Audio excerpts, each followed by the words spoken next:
السلام علیکم ورحمۃ اللہ وبرکاتہ۔ آج ہم سورۃ الکافرون پارہ نمبر 30 کی تلاوت کرنے جا رہے ہیں۔ سماعت فرمائیے۔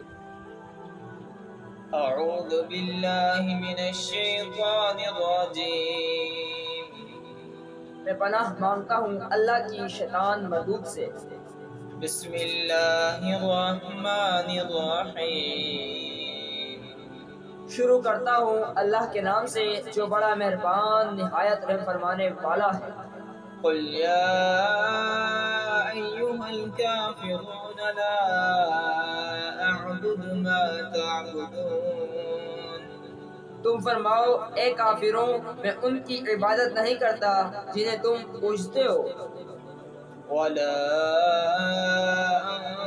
انتم عابدون ما اعبد۔ اور تم اس کی عبادت کرنے والے نہیں جس کی میں عبادت کرتا ہوں، ولا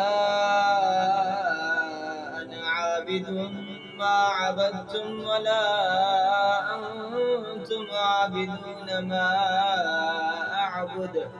اور نہ میں اس کی عبادت کروں گا جسے تم نے پوجا، اور نہ تم اس کی عبادت کرنے والے ہو جس کی میں عبادت کرتا ہوں۔ لکم دینکم ولی دین۔ تمہارے لیے تمہارا دین ہے اور میرے لیے میرا دین ہے۔ آمنت باللہ صدق اللہ العظیم۔ الحمدللہ جی، آج ہم نے سورۃ الکافرون کی تلاوت کی۔ اللہ تبارک و تعالیٰ سے دعا ہے کہ اللہ تبارک و تعالیٰ ہماری چھوٹی چھوٹی غلطیوں کو معاف فرمائے۔ اگر ہم سے کوئی غلطی ہو چکی ہے تو اللہ تعالیٰ ہمیں معاف فرمائے، اور اللہ تعالیٰ ہمیں روزانہ کی بنیاد پر ڈیلی بیس پر قرآن شریف پڑھنے پڑھانے اور اس پر عمل کرنے کی توفیق عطا فرمائے۔ ملتے ہیں انشاءاللہ نیکسٹ آیت کے ساتھ، نیکسٹ سورت کے ساتھ۔ اپنا خیال رکھیے، ہمیں دے اجازت۔ اللہ حافظ۔